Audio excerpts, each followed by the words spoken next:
ఇదిగో పొద్దు నుంచి కూర్చున్నావు. ఈ ప్రసాదం దక్షిణ తీసుకెళ్ళు. అయ్యో నేను ముష్టివాడిని కదా సార్, వర్ధమాన గాయకుడిని. వృద్ధి చెందిన తర్వాత వద్దుగాన్న ఆయన వర్ధమానం అన్నమాట. ఎందుకయ్యా మాకు నువ్వు ఏమిటి ఇక్కడే కూర్చున్నావు? వాళ్ళు కలవలేదా? అసలు వాళ్ళ దర్శనమే గాంధీ. నువ్వేంటి ఆఫీస్ డుమ్మా కొట్టేసావా? లేదు, నీ నోటి వెంట శుభవార్త విని అది మోసుకుంటూ వెళ్లి మీ అమ్మగారిని కలిసి డ్యూయట్ పాడదామని సెలవు పెట్టి. ఏంటి డ్యూయట్ అంటున్నావు? నువ్వు కూడా వర్ధమానంగా ఆయనవా? లేదండి, వృద్ధగాయని. ఇక్కడ వణుకు పాటలకు తావులేదు. ముందు జాగా ఖాళీ చేయండి. అసలు మీరు ఎవరు సార్? నేనా? ఈ చిత్రానికి నిర్మాతనే, కథకుని, దర్శకుని నేనే సార్. ఒక్క అవకాశం ఇప్పించండి సార్. అక్కర్లేదు. మాకు ముంబై నుంచి విదేశీ కంఠాలు చాలా ఉన్నాయి. స్వదేశీ కంఠాలు అక్కర్లేదు, దయచేయండి. మీరు స్వదేశీ విదేశీ అండి? పరదేశీ. స్వదేశీ అండి, పరదేశీలకు బానిసయ్యారు. మా ఆంధ్రుల కర్మ సార్. నమస్కారం.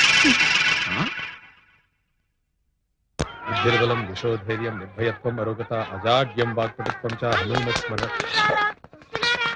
వాకిట్లో ముగ్గు పెట్టకుండా ఎక్కడ చచ్చినట్టు? లక్ష్మి, లక్ష్మి! మాకు హారతీయ సిద్ధమైతిరా. ఇస్తా ఇస్తా. ఏమది? పొద్దుటే ఈ కృష్ణుడి వేషం ఏమిటి? ఈ భాష ఏమిటి? పరిత్రాణాయ. వాకిటి ముందు ముగ్గు పెట్టకుండా పరిత్రాణయ సాధన. షాప్ తెరిచే టైం తెలుసుగా? క్రోధమేళ ఈ వేణువు అందుకొనుడు, మేము మృగ్గు పెట్టదము గాక.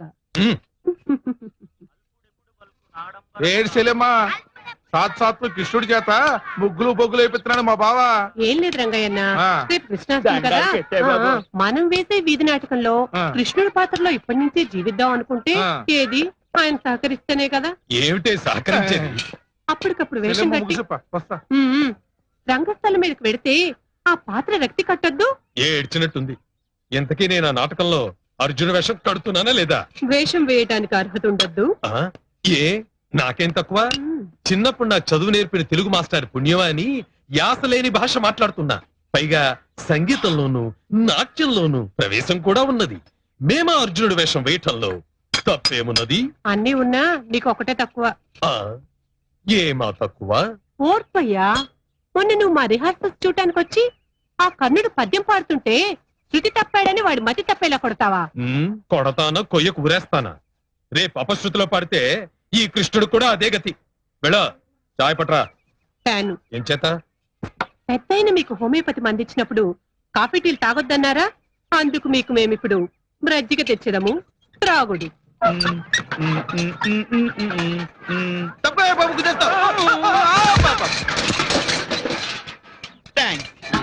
సార్ సార్, నా బిందె. నీ బిందెనయ్యా? అది నా బిందె. నీ బిందె అన్నాను కదా.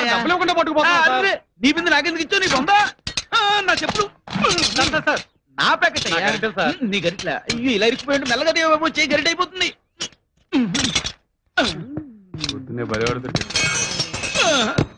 తీసుకో. ఏమిటి సార్? రిపేర్ చేసి పెట్టండి.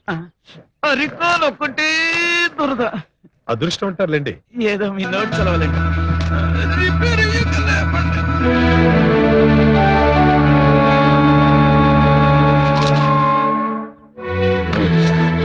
ఇదేమిటి ఇలా వటపట స్థాయిలో ఇలా తేలిపోతున్నాను నేను? ఏమిట్రా, చెప్పులు కట్టుకురావడానికి నీకు ఈ పేపర్ ఎందుకు? మరి ఇంకే పేపర్లో కట్టుకురావాలబ్బా? అప్పటికి అబ్బా, చెప్పులు కుట్టుకున్నారు కదా, నన్ను కొట్టుకున్నారా? మళ్ళీ అలా మీద మీద వస్తారు ఏంటండి? ఇదేమన్నా మర్యాద? ఎవరనుకుంటున్నావు? అబ్బా, ఎవరు వాళ్ళు? దేవుడు. ఎలా తెలుస్తుందబ్బా? తెలియకపోతే తెలుసుకో. తెలిసే లోపల ప్రాణాలు పోయేలా. పోవడం కాదా? నేనే తీస్తా. కృష్ణ ముకుందా. ఉందా లేదు, ఉందా లేదు, రాస్కల్. కృష్ణ పిచ్చుక మీద నాని బ్రహ్మాస్త్రము శరణు వేడిన వారిని విడిచిపెట్టుట క్షాత్రధర్మమయ్యా. బతికిపోయావు. ఇదిగో, నేను వెళ్ళి పెద్దయ్య గారి కేసరి కొనుక్కొని వస్తాను. జాగ్రత్త కొట్టు. మళ్ళీ మీరు కొడతారా? కొట్టంటే మా కొట్టయ్యా. నా మీద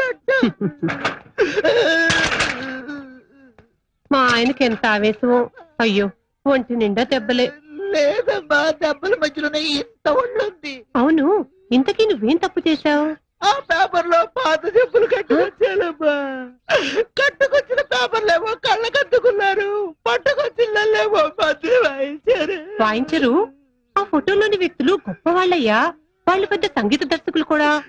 అలాగా అమ్మా, అది తెలిస్తే చెప్పులు జేబులో పెట్టుకు వచ్చేవాళ్ళి, పేపర్ నెత్తిన పెట్టుకు తెచ్చేవాళ్ళి. అబ్బా!